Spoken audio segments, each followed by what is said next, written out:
Today on Grace Uncensored, people say if you preach too much grace, people will just sit around and do nothing. Really? Well, what if the exact opposite is true? That grace doesn't make you lazy, it actually makes you fully alive. Let's dig in. Why grace doesn't make you lazy. Once you've heard this, you can't unhear it. Christianity was never meant to be about striving, guilt, or religious pressure. It's about grace, real, unfiltered, life-changing grace. Welcome to Grace Uncensored, the podcast where we clear away the noise, break free from legalism, and rediscover the freedom, joy, and rest found in Jesus Christ. If you're ready to stop chasing approval and start living in the truth of the gospel, you're in the right place. Now here's Billy McDonald with Grace Uncensored. Hi, I'm Billy McDonald, and welcome back to Grace Uncensored, the podcast where we clear away the clutter of religion and rediscover the simple, powerful, liberating truth of the gospel. If you're new here, this is where we talk about freedom in Christ. Not a freedom that makes you careless, but a freedom that actually changes everything from the inside out. And today we're facing a question critics of grace have been asking for centuries. If we're totally forgiven and under grace, won't that just make us lazy? If there's no fear of punishment, won't we just stop caring? Well, I think you're going to find out the exact opposite is true. Quick request. Before we dive in, make sure you subscribe, hit share, and leave a comment. I'd love to know what's motivated you more in your life, the fear of messing up or the love of God. Drop that below. I'll be reading your responses. All right. Grace trains us. It doesn't excuse us. Paul writes in Titus 2:11 and 12, "For the grace of God has appeared, bringing salvation to all people, instructing or training us to deny ungodliness and worldly desires, and to live sensibly, righteously, and in a godly manner in the present age." Notice what Paul says.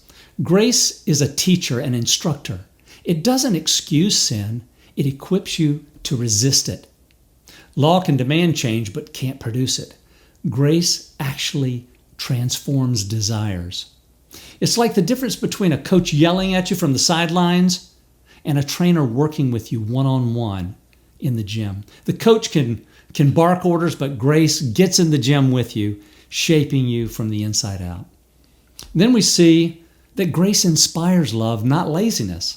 In 2 Corinthians 5:14 and 15, Paul says this, "Christ's love controls us. Since we believe that Christ died for all, we also believe that we have all died to our old life. He died for everyone so that those who receive his new life will no longer live for themselves. Instead, they will live for Christ who died and was raised for them." That word controls means compels, drives, motivates. Grace isn't a get-out-of-jail-free card. Grace is rocket fuel. When you know you're loved beyond measure, that love moves you in ways fear never could. Think about it. Has guilt ever made you joyful? Has fear ever produced love? No. Fear paralyzes. Guilt discourages, but grace energizes. Then we see that grace produces fruit, not apathy. Jesus said in John 15, "I am the vine, you are the branches. The one who remains in me and I in him bears much fruit. For apart from me, you can do nothing." First, the concept of remaining or abiding in Christ, as mentioned in John 15, is often misunderstood as something that believers have to actively strive to maintain. However, the truth is that abiding in Christ is a permanent state for those who have placed their faith and trust in him. This abiding is not a work we've got to sustain. Rather, it's a fact of our spiritual location in Christ. Just as a branch naturally remains part of the vine, we naturally remain in Christ. Our role is not to strive to stay connected, but to trust in the finished work of Christ and allow his life to flow through us. bearing the fruit of the Spirit that we see in Galatians 5:22 and 23. So abiding in Christ is about recognizing our permanent union with Him and living from that reality, rather than trying to achieve or maintain it through our own efforts. So here in John 15:5, we see that fruit isn't forced. It grows naturally, out of connection. Now, you can tape fruit to a dead branch, but that's just an ugly decoration. Real fruit comes from life flowing inside. Grace doesn't make you passive, it makes you fruitful. It's the connection to Christ that produces love, joy, peace, patience, and all the rest. That's the farthest thing from laziness. Finally, we see that grace sets you free to truly love. Paul says in Galatians 5:13 and 14, "For we were called to freedom, brothers and sisters. Only do not turn your freedom into an opportunity for the flesh, but serve one another through love. For the whole law is fulfilled in one word, in the statement, you shall love your neighbor as yourself." Freedom isn't dangerous when it's grace-driven. Under the law, people were so focused on their own scorecard, they barely had space to notice others. But under grace, you're free from keeping score. So now you can actually love others. Here's a little detour. The abusing grace objection.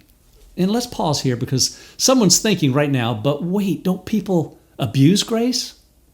Of course they do. People abuse everything. Food, money, relationships, you name it. But the possibility of abuse doesn't mean that the gift isn't good. And here's the truth. If someone uses grace as an excuse to sin, they've missed grace entirely. Grace doesn't increase sin's appeal. It exposes sin's emptiness. Grace shows you that you don't need to chase after counterfeits anymore because you've already got the real thing in Christ. So yes, people can twist the message, but genuine grace doesn't make you lazy. It makes you alive. Think about this. Picture a sailboat sitting out on the lake with no wind. The sails just hang there limp, and the boat drifts aimlessly. Now that's life under the law. Heavy, stagnant, and powerless. But when the wind fills those sails, the boat comes alive. It moves with power, direction, and purpose. That's grace. Grace doesn't mean doing nothing. It's actually what moves you forward. So does grace make you lazy? Not even close. Grace trains you. Grace compels you. Grace produces fruit in you. Grace sets you free to love. You're not serving to earn something. You're serving because you already have everything in Christ. You're not running for approval. You're running with the approval that you already possess. Don't forget to share this with a friend. Subscribe if you haven't, and leave a comment. Tell me this, what's one area of your life where grace has changed your motivation from guilt to love? Can't wait to hear it. Next time on Grace Uncensored, we're going to unpack one of the most well-known stories in the Bible. You know it as the prodigal son, but here's the surprise. The Bible never calls him prodigal. Prodigal is just another one of those things that we say is in the Bible, but you won't find it in the New Testament anywhere. So, what's going on? We'll uncover it together next time. Don't miss it. You've been listening to Grace Uncensored, where it's not about religion, it's all about real, uncensored grace. If this episode hit home, share it with a friend, and make sure to subscribe so you never miss what's next. Do you have questions or feedback? Drop us a note at billymcdonald@graceuncensored.org. That's billymcdonald@graceuncensored.org. We'd love to hear from you. This is Grace Uncensored, where grace isn't earned. It's already yours. We'll see you next time.